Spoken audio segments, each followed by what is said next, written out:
Hi guys, मैं CD Jaiswal अपने CD जे classes में आपका स्वागत करता हूँ। मैंने आपको पिछले वीडियो में चेंज ऑफ प्रोनाउन पढ़ाया था।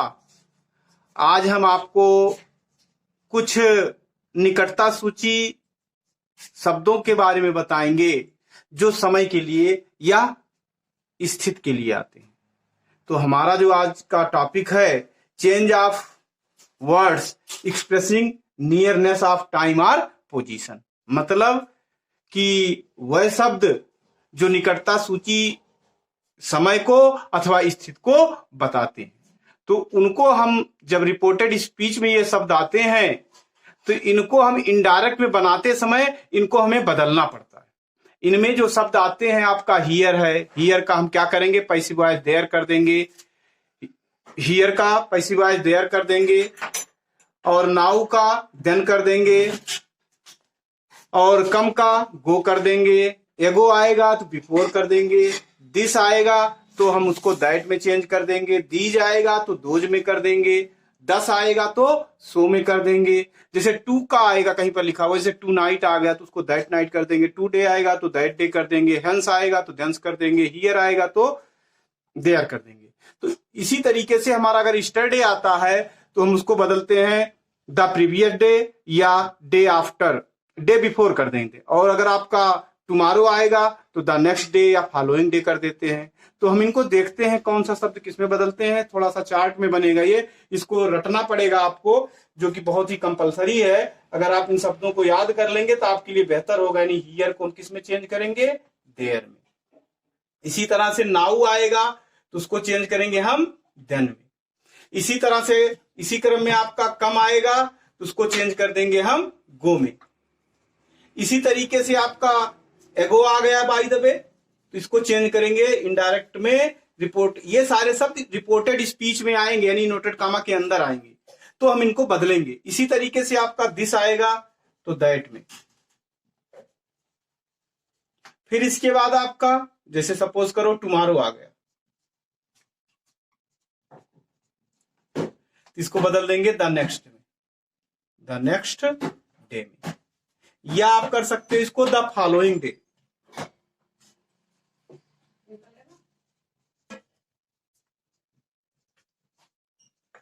फिर इसी तरीके से आपका ईस्टरडे अगर आ गया तो इसको हम चेंज करते हैं द प्रीवियस डे में।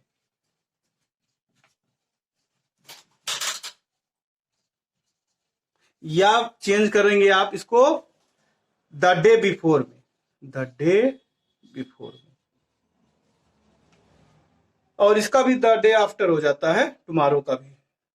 इसके बाद आपका आता है ईस्टरडे, और क्या होगा, हाँ लास्ट वाले, जैसे लास्ट नाइट आ गया, लास्ट नाइट आ जाएगा। या आपका आ सकता है लास्ट वीक आ जाएगा, और क्या आ सकता है, लास्ट ईयर आ सकता है। तो इनको जब हम बनाएंगे इनडायरेक्ट में ले जाते हैं, नोटेड कामा के अंदर रहेंगे, तो लास्ट नाइट का हो जाता है द प्रीवियस नाइट होगा, द प्रीवियस नाइट कर देंगे, प्रीवियस नाइट। उसी तरह से अगर वीक होगा तो द प्रीवियस वीक कर देंगे। इसी तरह से ईयर होगा तो द प्रीवियस ईयर कर देंगे। तो इस तरीके से इन शब्दों को हम क्या करते हैं, बदल देते हैं। कब, जब ये सारे शब्द आपके कहां आएंगे, इन्वर्टेड कामा के अंदर, अर्थात रिपोर्टेड स्पीच में आएंगे। तो इनको हम इनडायरेक्ट बनाते समय इन शब्दों को बदल देते हैं। तो हम इसको अब वाक्य के माध्यम से देखते हैं कि इन शब्दों का यूज होगा। ये सारे शब्द आपके निकटता सूची होते हैं। निकटता सूची का मतलब कि ये आपका समय बताएंगे या तो कोई स्थिति बताएंगे, उसी हिसाब से हम इनको बदल देते हैं। तो हम इनको वाक्य में आएंगे, इसलिए हम वाक्य में देखें तो बेहतर होगा। लेकिन इन शब्दों को याद रखना जरूरी है। अगर ये शब्द याद रहेंगे आपको तो आप बेहतर तरीके से बना पाएंगे। तो पहला सेंटेंस हम देखें, जैसे मैं कहूं ही सेड टू देम,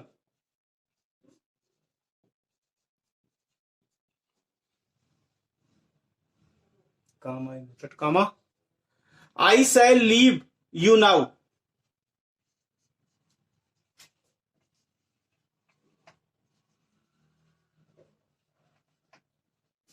तो मैंने आपको हमेशा बताया है डायरेक्ट इनडायरेक्ट में कि अगर डायरेक्ट से इनडायरेक्ट बनाना है तो दो बातें याद रखनी। क्या? जो इन्वर्टेड कामा के अंदर है अर्थात रिपोर्टेड स्पीच का सेंटेंस देखते और रिपोर्टिंग वर्ब का टेंस देखते। तो हमारा ये वाक्य असर्टिव है और ये हमारा पास्ट। तो बदलते हैं इसको, तो क्या हो जाएगा? He told them. दोनों वाक्यों को जोड़ने के लिए कंजंक्शन दैट लगाते हैं। क्यों? क्योंकि असर्टिव है। इसके बाद हम प्रोनाउन परिवर्तन करेंगे। आई यानी फर्स्ट पर्सन, किसके अनुसार? ही के हिसाब से हो जाएगा ही। अब यहां पर देखो ही के साथ बिल आता है, इसलिए बिल का क्या हो जाएगा? वुड। फिर लीव। इसके बाद यहां देखो यू आया, सेकंड पर्सन, किसके अनुसार चेंज होता है? ऑब्जेक्ट के। ऑब्जेक्ट क्या है? दम। तो यहां पे क्या हो जाएगा? दम। और इसके बाद नाउ का हम क्या कर देते हैं? दम। तो इस तरीके से हमारा सेंटेंस ये बन जाएगा। एक वाक्य और देखते हैं। Sohan said to Ram,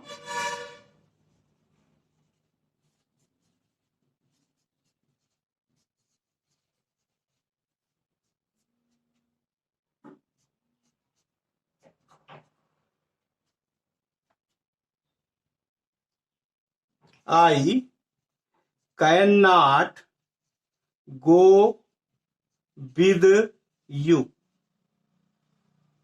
till next Monday.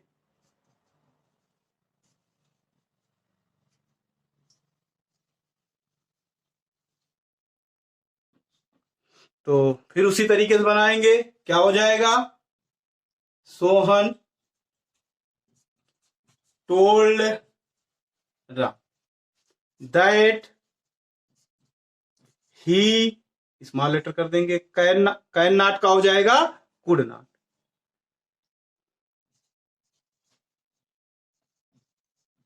Go with, अब यू है ऑब्जेक्ट के अनुसार, राम के हिसाब से यहां पे हो जाएगा ही।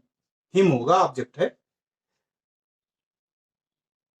हिम, टिल नेक्स्ट का हो जाएगा क्या? The following Monday.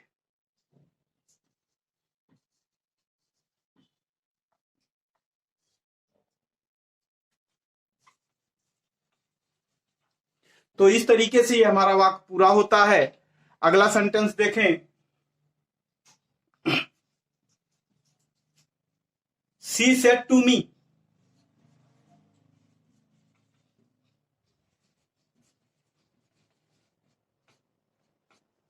Comma inverted comma, I came here स्टरडे।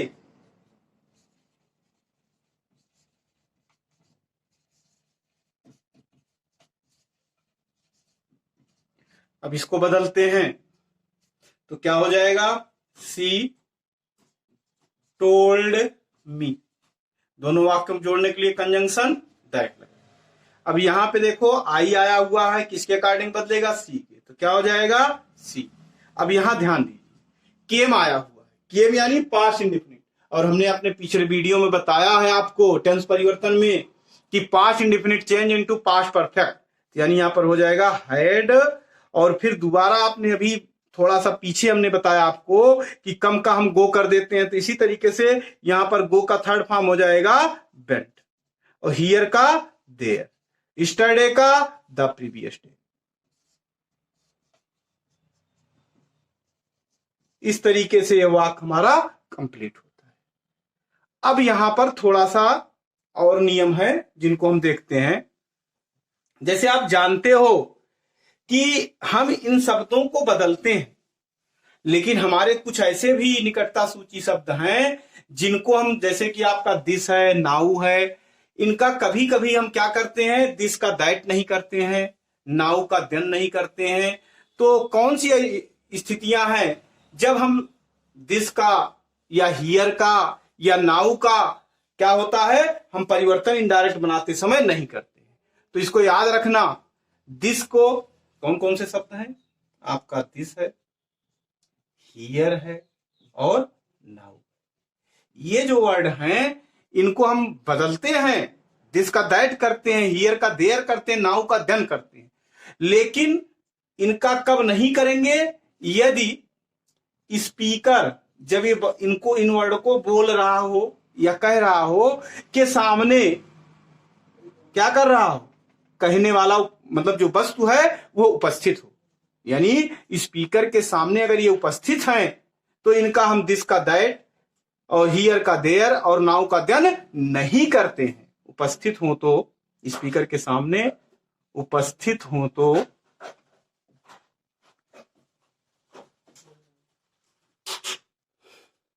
This का दैट, दिस का, हाँ ठीक है, दिस का दैट, हियर और नाउ को उसी रूप में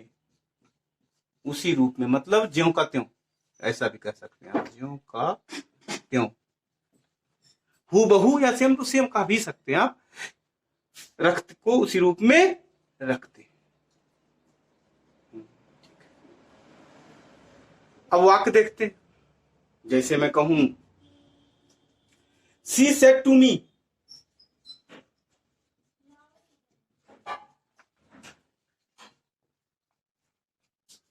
this is my house, this is my house. अब इस सेंटेंस में आप देखो ये जो दिस आया हुआ है इसका दैट नहीं करेंगे। क्यों? क्योंकि जब वो दिस बोल रहा है इसका मतलब उसका घर उसके सामने ही है, यानी घर को वो सामने देख रहा हो, कह रहा है मेरा घर है, यानी दिस इज माई हाउस, तो यहां पर दिस का दैट हम नहीं कर सकते हैं। यानी क्या हो जाएगा? शी टोल्ड मी, इसके बाद कंजंक्शन दैट लगाएंगे, फिर दिस का दैट नहीं करना है। क्यों नहीं करना? क्योंकि इसके सामने आपका जो कह रहा दिस, तो सामने घर है दिस, इसके बाद टेंस परिवर्तन करेंगे वाज। अब यहां पे देखो माई आया, सी के हिसाब से हो जाएगा हर, हर हाउस। तो इसी तरीके से कोई भी शब्द आएगा हम उसको बदल देंगे। एक वाक्य और देखते हैं। जैसे मैं कहूं कृष्णा सेड टू मी,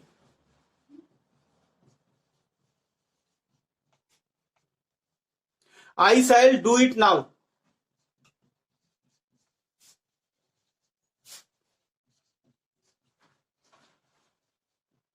अब इस सेंटेंस में नाउ को हम देन नहीं करेंगे, क्योंकि ये देखो ये आपका यहीं पर उपलब्ध है और उसी के बारे में ये बता रहा है, यानी कि इट यहां पर उपस्थित है, इसलिए यहां पर नाउ का ध्यान नहीं करेंगे। यानी क्या हो जाएगा?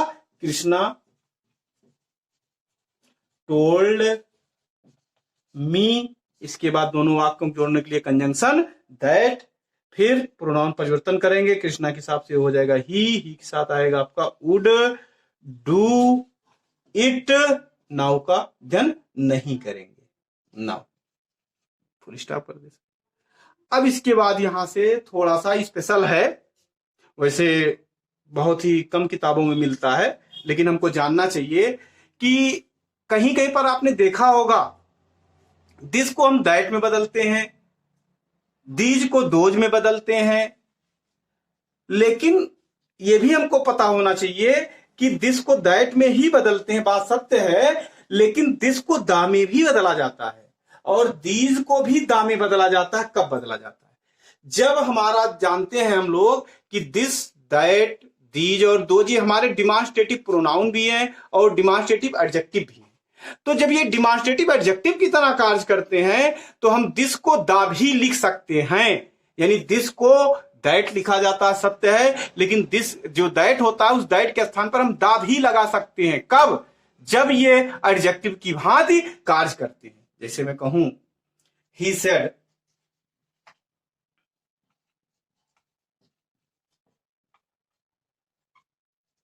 I have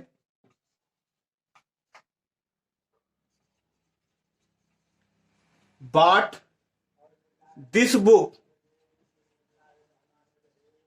from Lucknow. तो अगर हम इसको पैसिव वॉइस में बनाए तो हो जाएगा ही सेड, इसके बाद दोनों वाक्यों को जोड़ने के लिए कंजंक्शन दैट लगाएंगे, इसके बाद यहां देखिए प्रोनाउन परिवर्तन करेंगे, आई का हो जाएगा यहां ही, इसके बाद हैव का हो जाएगा हैड और ब्राट, विराट, दिस का यहां पर आप दैट कर सकते हैं, और यहां पर अगर आप चाहें तो दा भी कर सकते हैं। क्यों? क्योंकि यहां पर यह एडजेक्टिव की भांति है। यही मैं बताना चाह रहा था। आप देखे होंगे कुछ मतलब ज्यादातर किताबों में तो दिस का दैट करते हैं, लेकिन दिस का हमने पढ़ा है दी भी होता है। तो क्यों होगा? क्योंकि यहां पर यह एडजेक्टिव की भांति होने पर हम दैट के स्थान पर दी भी कर सकते हैं। फ्रॉम लखनऊ। तो इसी के साथ मैं अपना वीडियो यहां पर समाप्त करता हूं। अगर आपको मेरा यह वीडियो पसंद आया हो तो please subscribe my channel. Thank you. जय हिंद।